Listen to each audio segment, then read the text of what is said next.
शास्त्र में आया है कि जीव की उपाधि अविद्या है जो मलिन सत्व प्रधान है, और ईश्वर की उपाधि माया है जो शुद्ध सत्व प्रधान है। इस बात को लेकर ऐसी मान्यता है कि परमात्मा का सगुण रूप माइक है, वास्तविक रूप तो निर्गुण निराकार ही है। परंतु वास्तविक दृष्टि से देखें तो यह मान्यता सही नहीं है। जीव को नित्य शुद्ध बुद्ध मुक्त स्वरूप ब्रह्म माना गया है। अयमात्मा ब्रह्म तत्वमसि आदि। विचार करना चाहिए कि जब अविद्या में पड़ा हुआ मलिन सत्व की उपाधि वाला जीव भी स्वरूप से ब्रह्म ही है, तो फिर शुद्ध सत्व प्रधान ईश्वर नित्य शुद्ध बुद्ध मुक्त स्वरूप क्यों नहीं है? वह माइक कैसे हो गया? ईश्वर तो माया का अधिपति है। सेठ जी से किसी ने कहा कि ईश्वर और जीव ये दोनों माया रूपी धेनु के बछड़े हैं। सेठ जी बोले कि माया रूपी धेनु का बछड़ा जीव है, ईश्वर नहीं। ईश्वर तो साँड़ अर्थात माया का अधिपति है। जैसे साँड़ गायों का मालिक होता है, ऐसे ही ईश्वर माया का मालिक है। प्रकृतिम स्वामधिष्ठाय संभवाम्यात्म मायया, गीता में कहा है। माया बस्य जीव अभिमानी, ईस बस्य माया गुण खानी। पर बस जीव स्वबस भगवंता, जीव अनेक एक श्रीकंता। जगत प्रकाश्य प्रकाशक रामू, मायाधीश ज्ञान गुण धामू। भागवत में आया है, वदन्ति तत्तत्व विदस्तत्वम यज ज्ञान मद्वयम ब्रह्मेति परमात्मेति भगवानिति शब्दते। तत्वज्ञ पुरुष उस ज्ञान स्वरूप एवं अद्वितीय तत्व को ही ब्रह्म, परमात्मा और भगवान इन तीन नामों से कहते हैं। तात्पर्य है कि परमात्म तत्व निर्गुण निराकार भी है, सगुण निराकार भी है और सगुण साकार भी है। गीता में निर्गुण निराकार, सगुण निराकार और सगुण साकार तीनों के लिए ब्रह्म शब्द आया है। जैसे निर्गुण निराकार के लिए निर्दोषम ही समम ब्रह्म तस्माद् ब्रह्मणि ते स्थिताः, अक्षरम ब्रह्म परमम अनादिमत परम ब्रह्म आदि। सगुण निराकार के लिए तस्मात् सर्वगतम ब्रह्म नित्यम यज्ञे प्रतिष्ठितम, ओम तत्सदिति निर्देशो ब्रह्मणस्त्रिविधः स्मृतः आदि। और सगुण साकार के लिए ब्रह्मण्याधाय कर्माणि परम ब्रह्म परम धाम पवित्रम परमम भवान पद आए हैं। जैसे किसी आदमी को कपड़ों के सहित कहें अथवा कपड़ों से रहित कहें, आदमी तो वही है। ऐसे ही परमात्मा को गुणों के सहित कहें अथवा गुणों से रहित कहें, परमात्मा तो वही हैं। भेद हमारी दृष्टि में है, परमात्मा में भेद नहीं है। सगुण निर्गुण का भेद बद्ध जीव की दृष्टि से है, मुक्त की दृष्टि से तो एक परमात्म तत्व ही है, वासुदेवः सर्वम। बद्ध की दृष्टि वास्तविक नहीं होती, प्रत्युत मुक्त की दृष्टि वास्तविक होती है। अतः कोई सगुण की उपासना करे अथवा निर्गुण की, उसकी मुक्ति में कोई संदेह नहीं है। कारण कि वह गुणों की उपासना नहीं करता, प्रत्युत भगवान की उपासना करता है। गुण तो बांधने वाले होते हैं। कोई परमात्मा को सगुण मानता है और कोई निर्गुण मानता है, तो यह उनका अपना दृष्टिकोण है। इस विषय को समझने के लिए एक दृष्टांत है। 5 अंधे थे। उन्होंने एक आदमी से कहा कि भाई हमें हाथी दिखाओ, हम जानना चाहते हैं कि हाथी कैसा होता है। उस आदमी ने उनको एक हाथी के पास ले जाकर खड़ा कर दिया। एक अंधे के हाथ में हाथी की सूंड आई, दूसरे के हाथ में हाथी का दांत आया, तीसरे के हाथ में हाथी का पैर आया, चौथे के हाथ में हाथी की पूंछ आई, 5वें को हाथी के ऊपर बैठा दिया। उन्होंने अपने अपने हाथ फेर कर हाथी को देख लिया कि ठीक है, यही हाथी है। अब वे 5 आपस में झगड़ा करने लगे। एक ने कहा कि हाथी तो ओवरकोट की बाँह की तरह होता है, दूसरे ने कहा कि नहीं, हाथी तो मूसल की तरह होता है, तीसरा बोला कि तुम दोनों झूठे हो, हाथी तो खंभे की तरह होता है, चौथे ने कहा बिल्कुल गलत कहते हो, हाथी तो रस्से की तरह होता है, 5वां बोला कि हाथी तो छप्पर की तरह होता है, यह मेरा अनुभव है। इस तरह सबका वर्णन सही होते हुए भी गलत है, क्योंकि वह एक अंग का वर्णन है, सर्वांग का नहीं। सबने हाथी के एक एक अंग को हाथी मान लिया, पर वास्तव में सब मिलकर एक हाथी है। ऐसे ही सगुण निर्गुण साकार निराकार का झगड़ा है। वास्तव में सब मिलकर एक ही परमात्मा का वर्णन है। एक ही वस्तु अलग अलग कोण से देखने पर अलग अलग दिखाई देती है। ऐसे ही एक ही परमात्मा अलग अलग दृष्टिकोण से अलग अलग दिखते हैं। गीता में आया है कि परमात्मा सत भी हैं, असत भी हैं। सद सच्चाहम, वे सत असत से पर भी हैं। सद सत तत् परम यत, और वे न सत हैं न असत हैं। न सत्तन्नास दुच्यते। तात्पर्य है कि परमात्मा का वर्णन नहीं किया जा सकता। वे सगुण भी हैं, निर्गुण भी हैं, साकार भी हैं, निराकार भी हैं, और इन सब से विलक्षण भी हैं, जिसका अभी तक शास्त्रों में वर्णन नहीं आया है। उसका पूरा वर्णन हो सकता भी नहीं। प्राकृत मन बुद्धिवाणी के द्वारा प्रकृति से अतीत तत्व का वर्णन हो ही कैसे सकता है। द्वैत, अद्वैत, द्वैताद्वैत, विशिष्टाद्वैत आदि जितने भी मत मतांतर हैं, उन सब से परिणाम में एक ही तत्व की प्राप्ति होती है। पहुँचे पहुँचे एक मत, अन पहुँचे मत और। संत दास घड़ी अरहट की, ढुरे एक ही ठौर। अरहट की घड़ियाँ अलग अलग ऊंची नीची रहती हैं। जब वे नीचे जाकर पानी से भरकर ऊपर आती हैं, तब अलग अलग होने पर भी वे ढुलती एक ही जगह हैं। नारायण अरुनगर के रज्जब राह अनेक, भावे आवो किधर से, आगे स्थल एक। एक ही नगर में जाने के कई मार्ग होते हैं।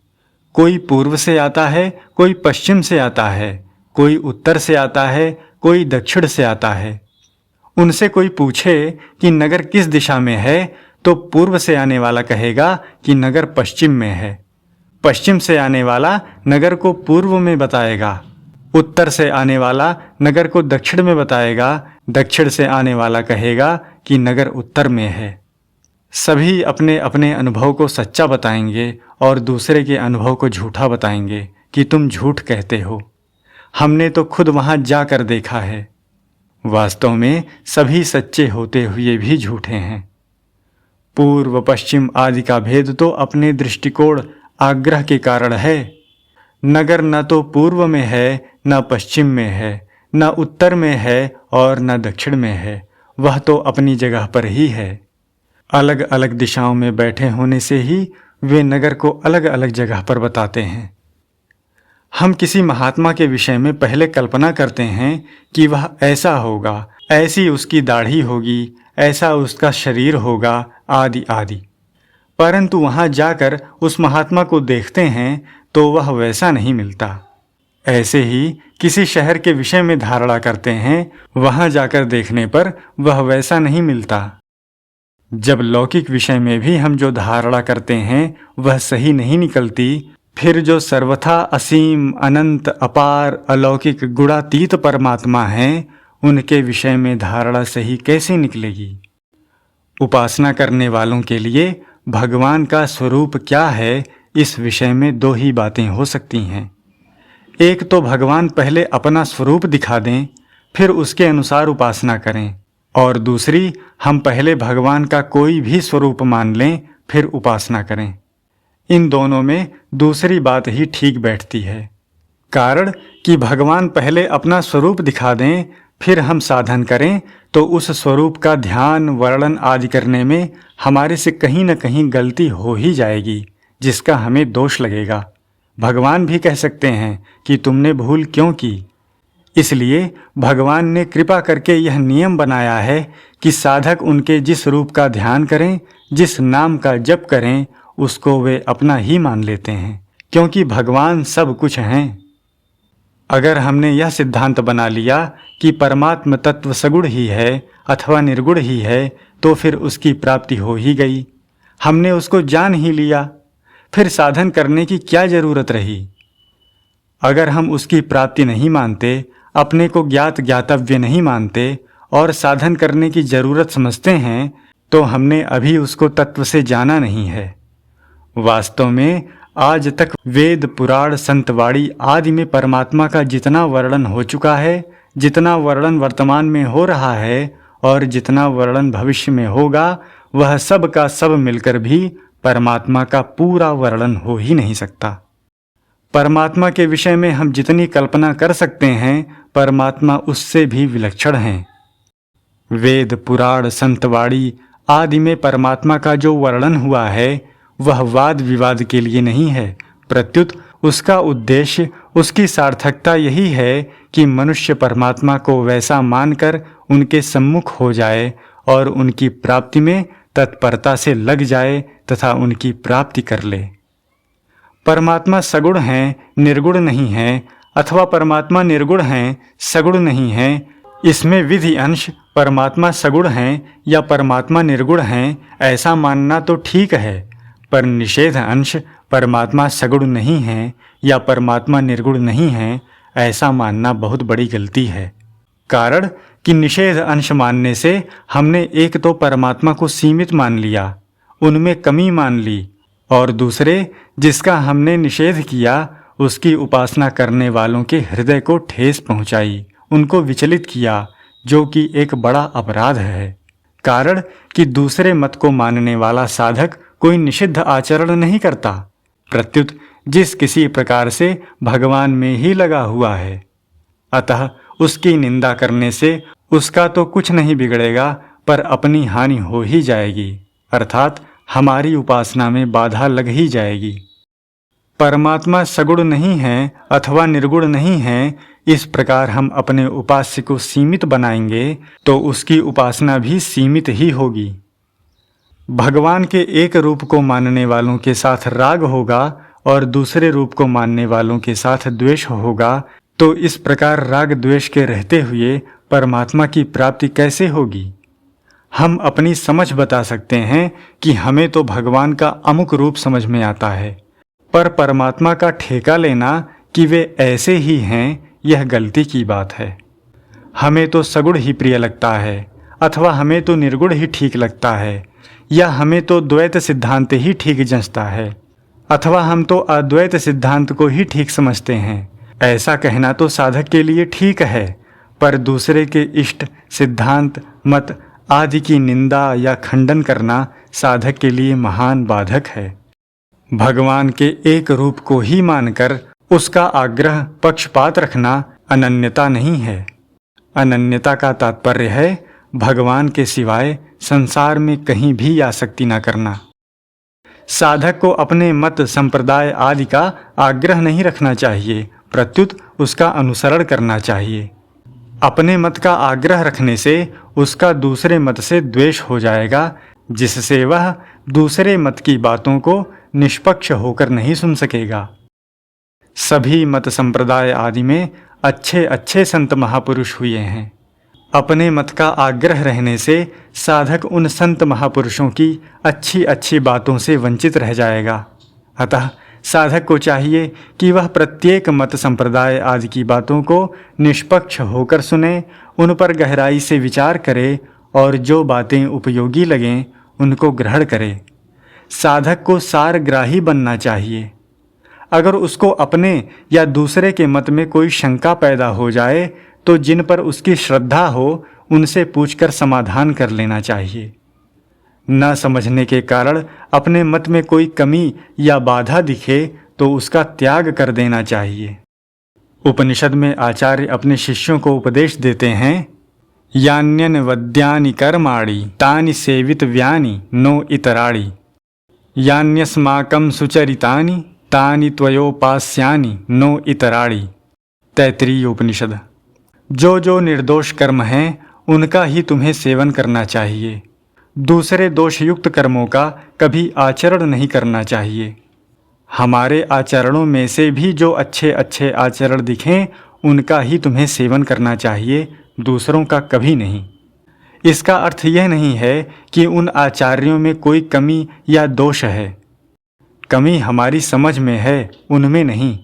अतः उनकी कोई क्रिया हमारी समझ में ना आए, उनमें हमारी दोष दृष्टि हो जाए तो उसका अनुसरण नहीं करना चाहिए। साधक का वास्तविक गुरु उसका विवेक ही है। अतः अपने विवेक का आदर करने की बड़ी भारी आवश्यकता है। जितना जानते हैं उसको मान लें, यह विवेक का आदर है। यह नाशवान है ऐसा जानते हुए भी उसमें प्रियता करना अपने विवेक का अनादर है।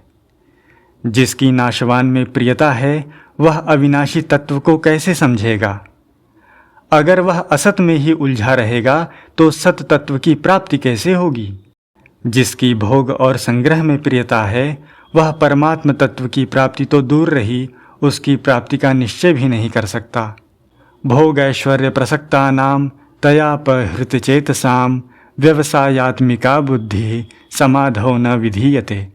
गीता में कहा है, उस पुष्पित वाड़ी से जिनका अंतःकरण हर लिया गया है, अर्थात भोगों की तरफ खिंच गया है, और जो भोग तथा ऐश्वर्य में अत्यंत आसक्त हैं, उन मनुष्यों की परमात्मा में निश्चयात्मिका बुद्धि नहीं होती। साधक के लिए केवल इतना ही मान लेना आवश्यक है कि परमात्म तत्व है अथवा संसार नहीं है। परमात्म तत्व कैसा है यह जानने की जरूरत नहीं है, कारण कि परमात्म तत्व विचार का विषय नहीं है, प्रत्युत श्रद्धा विश्वास का, मान्यता का विषय है। परंतु परमात्मा है इसकी दृढ़ता के लिए संसार नहीं है यह विचार करने की आवश्यकता है। जैसे शरीर प्रतिक्षण बदल रहा है, अभाव में जा रहा है, यह प्रत्यक्ष अनुभव की बात है। बचपन में जैसा शरीर था वैसा अब नहीं रहा, सर्वथा बदल गया, पर मैं वही हूँ। इस प्रकार शरीर के बदलने का ज्ञान सबको है, पर अपने बदलने का ज्ञान किसी को भी नहीं है, क्योंकि अपना स्वरूप कभी बदलता ही नहीं। ऐसा विचार करके साधक बदलने वाले संसार से विमुख हो जाए तो उसको न बदलने वाले परमात्म तत्व का अनुभव हो जाएगा।